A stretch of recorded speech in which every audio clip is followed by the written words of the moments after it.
Hey everybody, thanks for watching Mike and Olive Review Things. My name's Olive and this is my dad, Mike. And today we are going to review something. We've actually been asked to review it and we were excited when it came out. It came out a couple days ago and it is called Taylor Swift's new album called Lover. Yes. So we sat down and Olive and I listened to all 18 songs in a row of the entire album, Lover. The night it came out, we sat down. We'd already heard the first two singles that had come out, and then we liked those, and so we thought, hey, we're going to sit down and listen to this entire album. And when originally we were going to just pick like our favorite few songs to talk about, but then we started listening to the whole thing, and then this weekend we listened to it a bunch in the car, and so I think already you can probably tell that we liked the album. So we're actually going to review every single song, so this might be one of our longer videos. We actually wrote notes for every single one of these songs and what we liked and disliked about them, and we're going to give them individual grades. So before we start, what do you think about Taylor Swift before this album? What was your opinion about Taylor Swift? Did you like her? Yeah, I really liked her songs, even What was your favorite song of hers before this album? I have two, but I can't remember one. One of them is We'll Never Get Back Together, and the other one is We will never, ever, ever getting back together. And the other one is You Are Mine. Okay, what about Shake It Off? Shake It Off is my third favorite. Okay, Shake It Off. Me with Taylor Swift, I like her. I've never listened to a full album of hers ever, so this was the first time I've ever listened to any songs that weren't singles. But I mean, she's got 15 singles that are good, that I like, that I have no problem with. But Lady Gaga was always, as far as pop stars go, I like Lady Gaga the best. So we are going to go through every single song on this entire album, starting with number 1. And number 1 is I Forgot That You Existed. I Forgot That You Existed. So I think this song is an incredibly fun diss song. You know what a diss song is? It's where you're making fun of somebody, you're calling them out. And so we don't know who this song is about, but the whole thing is she disliked this person at one point, and now this person she's just completely indifferent to. So there's a saying, what's the opposite of love isn't hate, it's indifference. You just don't even know that person existed, and that's what this song is about. I think she's talking about her boyfriend? I don't know if she's talking about an ex-boyfriend. She has plenty of them. I don't know if she's talking about Kanye West. Because there is a lot of songs that she has men in, yeah. So we never know if it's the same one because we don't even know if there's a video. Yeah, there's no video of this. So what is interesting, so there's a really famous song called You're So Vain. So it's You're So Vain, you probably think this song is about you.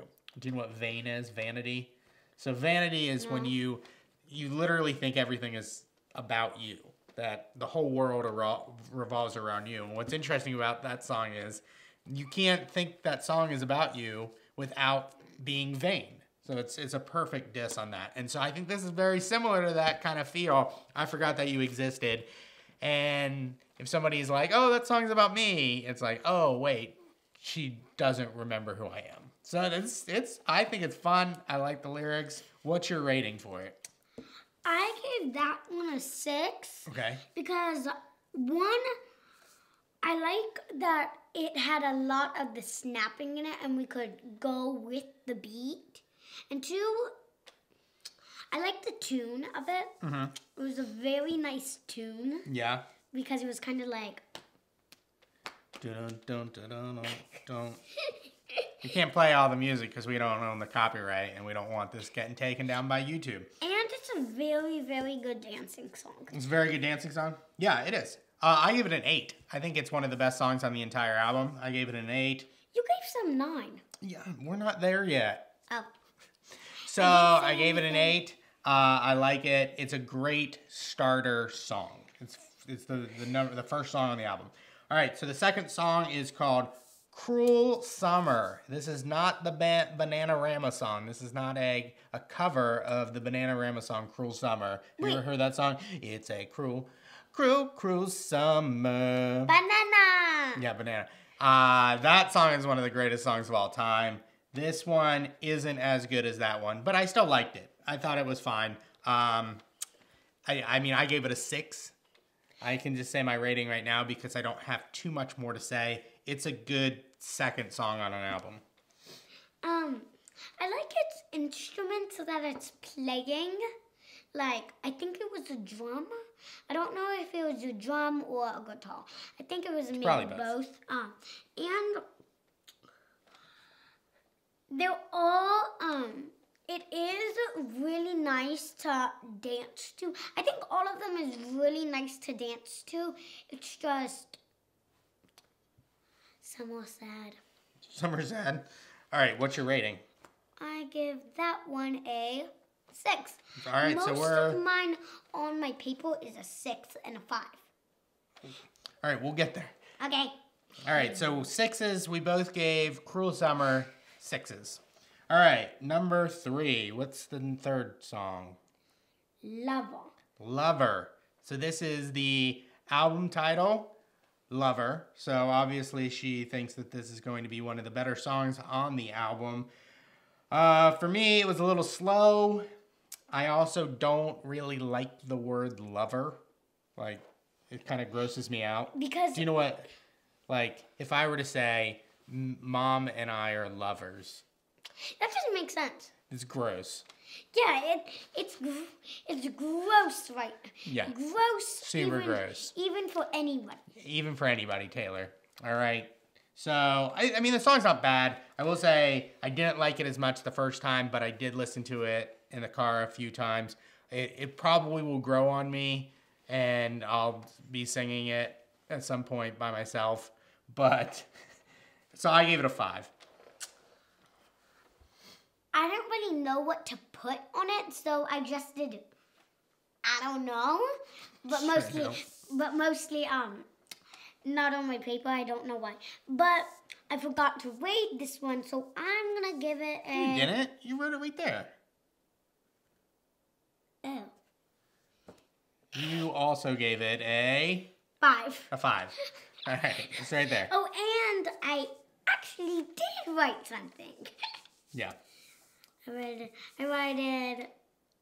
don't like Lover because it doesn't make sense. Okay. And it's a good slow dance if you want. It will be not that bad of a slow dance song.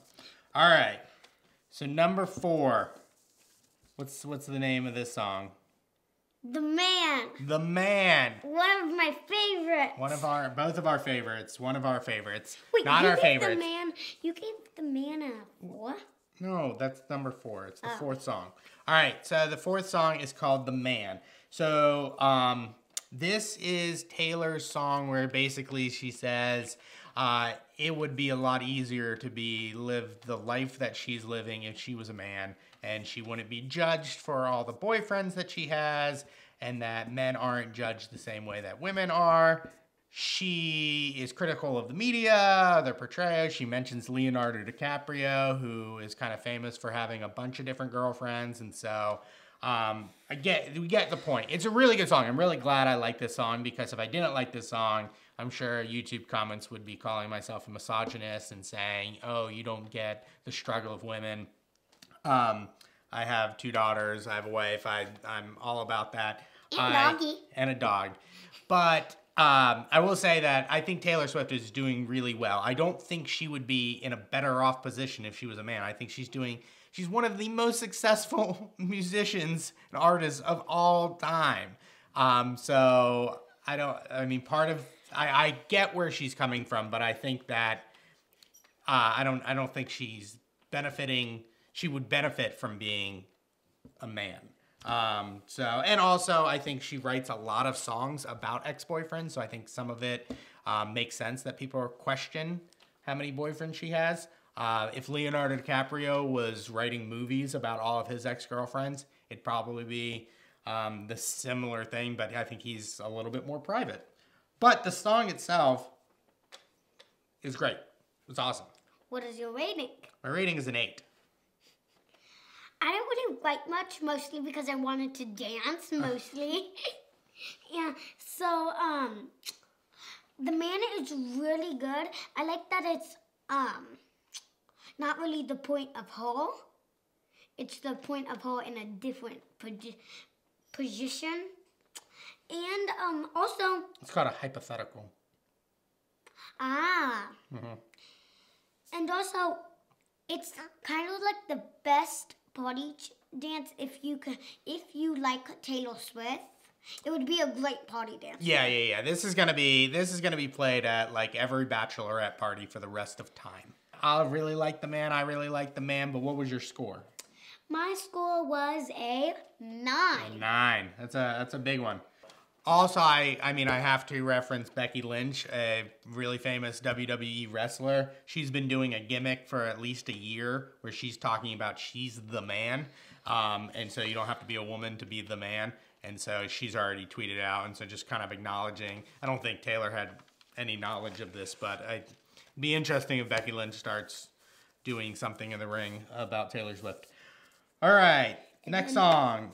Number 5. The next song is The Archer. The Archer. So this is another slow one. This is going to be played at middle school dances.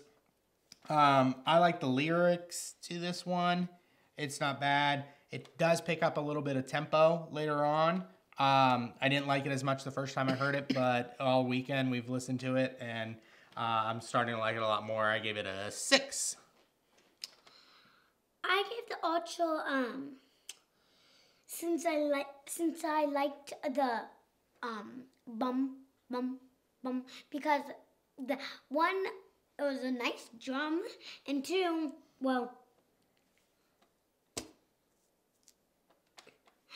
I forgot, but I give this the same rating, a 6. Cool, we're equal with that. All right, and the 6th song on the album is called I Think He Knows. This is, tempo really picks up at the end. There's a large section of this where Taylor Swift seems to almost be rapping. I don't necessarily would call it rap, but she's definitely singing in a fast pace. And it's actually pretty good. I thought it was good. I think that this song is going to be used in some type of rom-com in the next year or so for sure. I could see the end part of this like being played while somebody runs to an airport to like get on a plane and be like, no, don't get on the plane, I love you. I gave it an 8. What do you think? I do like I Think He Knows. 1, because it's a great beat. 2, well, the same thing I said I forgot. You can snap to the beat. You can snap to the beat. And I give it a 6. I give most of mine a 6. I don't know why, mostly because there were 18 of them. So I didn't really get a lot of 5s and 4s and 3s. All right, song number 7 is Miss Americana and the Heartbreak Prince. This wins the award for the best song title, Miss Americana and the Heartbreak Prince. It's a great song title. It's got a cool story that if you really pay attention to it. Once again, I don't know who it's about. It was good though. I liked it. It was a 7 for me. Oh, I thought I was just listening to the song in my head. I liked it. I really liked the first part. It is kind of like the best title and the longest title. It is the longest title for sure. That's why I kind of needed to go back a little bit when I was done with one of them because the title was so long. But I really like that once you say Miss Americana and the Heartbreak Prince over and over again, you actually go faster because you just told me go really fast. Would you rate it? I rated it a 6. All right. I'm doing the other one. I'm doing the next one. It's my favorite. Next one. Why? Because it's both of our favorites? No, it's my favorite. Spoiler alert. Number 8 is Paper Rings. What did we think of this song? I love this song. We loved this song. This song, best song on the album. I wrote in big bold letters, so much fun. That's what I thought of this song. I mean, I love, so the whole idea of paper rings, she says in the lyrics, I like shiny things, but I'd marry you with paper rings. So it seems like Taylor has finally found love, and she's talking about how it doesn't matter about all the money in the world or whatever. She loves this person for who the person is, and that she would marry them with paper rings. I think this song is going to be used at wedding receptions, like immediately. I'm sure that there are probably already wedding receptions that have played this song where like the bride and groom walk in with all their friends and stuff and they like announce them. I bet you this song is already being used. It's awesome. It's a great song. We've listened to it, 25 times this weekend. Yeah, I think I went too much on the mostly playing it all the time since you needed to find it so much on your phone. Yeah. So we listened to all 18 songs. It took more than an hour. We were pretty tired at the end of this, but the first thing we did after this was go back to Paper Rings and listen to it again. So my rating was a 9. My rating was a 9 too. I didn't really write much, mostly because I wanted to dash straight into the dancing part, since it's like the best party song. There's like nothing that can go wrong with this song. I think every person that loves Taylor Swift will like play this immediately at birthday parties, at wedding receptions, at prom. I don't care. I would do it. Yeah. Yeah, Paper Rings is great. A lot of these songs were co-written by Jack Antonoff, who was in the band Fun, as well as his own band called Bleachers. Fun. This is a very, you can tell that I think he had a lot of influence on this song. So, Paper Rings, nice work, Taylor, on this song. Song number 9, Cornelia Street. I wrote nothing. I have no feelings. A 5. It's a song. I don't really like it either. I just put nah because I didn't like it. Nah. NH. Nah. But it's not like, it's still fine. Like it's not a bad come down song after Paper Rings. And so the positioning for it, but we can go on to the next song. I just gave it a 5, mostly because didn't understand it, didn't like it that much. And also, well, didn't understand it. All right, song number 10, Death by 1,000 Cuts. Weird title. I wrote back to back meh,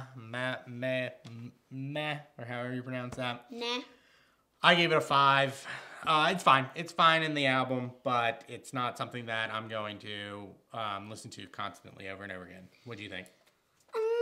I mostly like the starting, since it was kind of like a weird starting, because it was like bum bum bum bum, and like.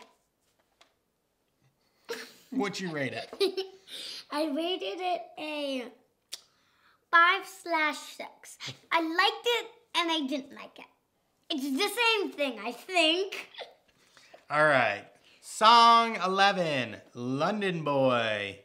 This song starts off with an interview with Idris Elba, who was... Idris what? Idris Elba. He is an actor. What have you seen him in? You've probably seen him in Thor. He's the guy with the giant sword.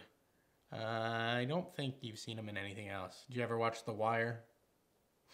No, but I know what a wire is. The Wire is very inappropriate for children. But I know what a wire is. Yeah, but you've never seen The Wire. I gave it a 6. So I kept on wondering who it was about. She's dated a lot of British guys. Tom Hiddleston, who was also in Thor. Harry Styles. I don't know. I know she's been with a guy for like 2 years now. I can't recollect what his name is. I don't know if he's British. But yeah, it's a fine song. I gave it a 6. Nah. I gave it a 5. You gave it a 5? That's all I wrote. That's all you wrote. Sorry. 12. Saddest song probably on the album. It's called Soon You'll Get Better. It's about a person getting sick. I think it's about somebody who's sick. It's fine. I think it's featuring the Dixie Chicks. And I think this song is going to be something that people listen to all the time if they're sad in the hospital. I'm sure I'll listen to it if you got sick or something, but it's a 6 for me. It's a very sad song, and if somebody's actually in the hospital that she really cares about, I'm sorry whoever is in there. And I gave it a 9, 1 because I liked it, 2 because if there's anybody even in the hospital, I hope they get better. And 3, well, it's a good song if you're sick. You're sick. That was very nice. All right. Unfortunately, number 13, False God, is the worst. We didn't like this song at all. I've only listened to it the one time. We skipped through it every time that it came on in the car. I didn't really hear it. Yeah, we listened to it. It was just I give that a 3. I mean, they can't all be winners. Sorry. Nah. All right, what'd you give it though? 3. You gave it a 3 as well. All right, we're on the same page on that one. So apparently, not a winner for that one. Song number 14. Oh, I love this song. You Need to Calm Down. So this is the second single from the album. There was a pretty good video, and we've been listening to this song for weeks. It's got a really great hook. Uh-oh, you need to calm down. What'd you give it? Oh, I really like You Need to Calm Down. So I gave it a 9. Gave it a 9. I give it an 8. I think it's good. But you guys have all heard this song by now. We don't have to go into anything more because you've definitely heard that song. It's been everywhere for the last few weeks. Song 15, Afterglow. It's another slower one. I like the lyrics though. I could totally see myself singing this to myself in the shower or in the car. You sing in the shower? Everybody sings in the shower. I don't. Well, you'll get there. Well, I kind of. But I don't know the lyrics yet. But this is, I think, one of the better, slower songs. I gave it a 7.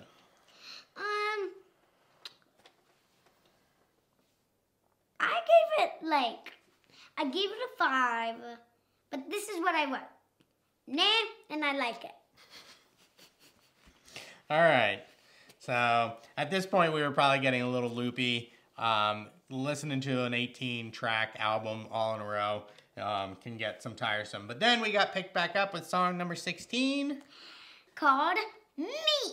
Exclamation point. Me! Exclamation point. This was the first single from this album. It's featuring Brandon Urie from Panic at the Disco. I'm a big Panic at the Disco fan. Wait. I had a friend who was in their touring band, and we went and saw them in concert when they were still like 18, 19 years old, and just starting out, and I've liked them ever since. I think this song is good. I mean, you either like this song or you don't like this song. I mean, you're either a Taylor Swift fan or you're not with this song. I gave it a 9. You're right. It is a good song. A great party song. I almost said that for like almost 5 of them. But since we listened to it like a million times, mostly just wrote like one line, so because I wanted to dance. And I gave it a 9. All right, so we both have 9s for this one. All right, next song, 17. It's Nice to Have a Friend. This one's a weird one. It's kind of has some I feel like Japanese influence to it, which immediately made me think of like guys who are into anime that don't have friends.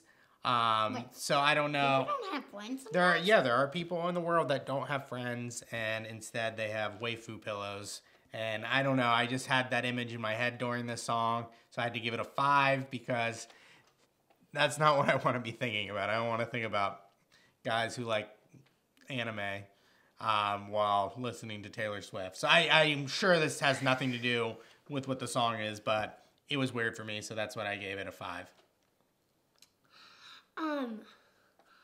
It is a good slow dance.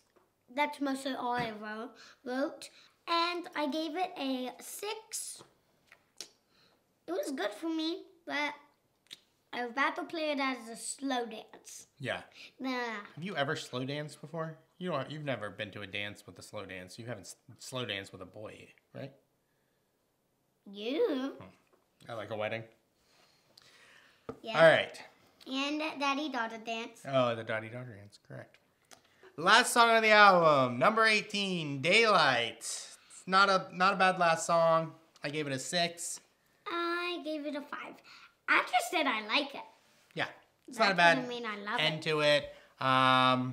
It's fine. I don't know if there's anything to expand on it. But yeah, we've listened to it a few more times. So, overall thoughts. Wait, what does that mean? What is your final thoughts about the entire album? Is this a very good album? Yes. My favorite song is Paper Rings. My second favorite song is The Man. But the rest of the songs, I like them. I rather have some as a slow dance and a party dance. It's a good mixture of songs for sure. There's some good fast party songs. There's a lot of songs that the lyrics are great. There's some good slow songs. There's only a few songs that we're not going to listen to again, which, hey, with 18 songs, that's pretty impressive. So what is your final rating? I'm thinking a 9 or 10. I don't know. 9 or 10. Because I can't give it an 8 or below because it's too good to get a below. Mm-hmm. Which one should I do? 10 or 9? I mean, it would be. I mean, you can give it 10. I think a 10 is the absolute most perfect score you could ever give, and you're guaranteeing that you're going to be listening to this album 15 years from now. Yes. So would you give it a 10? Yeah, the first 10 of the whole entire videos. I'll give it a 10. What did you give it? I'm going to give it an 8. I think it's an incredible album. I was very surprised. I think it's something that I'm going to listen to for the next few weeks, nonstop. I don't know if I'll still be listening to it a year from now. But an 8 is an incredible score for music. I mean, there's only a few albums that I would ever give a 10 to. And yeah, there's some albums that I'd give a 9, but those are like my favorite bands of all time. And I've been on Earth for 39 years. And Taylor Swift is an incredible artist, but this is the first time I've ever listened to a full album of hers. And I think an 8 is a very quality score. So we were very excited to be able to listen to this album and review it, and we're excited, and thank you for watching this entirely long video. Hopefully there'll be some bloopers at the end of this if you want to watch those as well, and we're really excited for you to check out our channel and some of our other videos. Bye! Hope you come back! Bye! See ya, thanks. Bye. So, Mikey, what's your favorite song? Any, not just Taylor Swift? Yeah, like any song in the world. Probably It's Raining Men by the Weather Girls. So... Are you sure you want to tell them how old are you? I tell them every single time at the beginning of the video. It's up on the screen.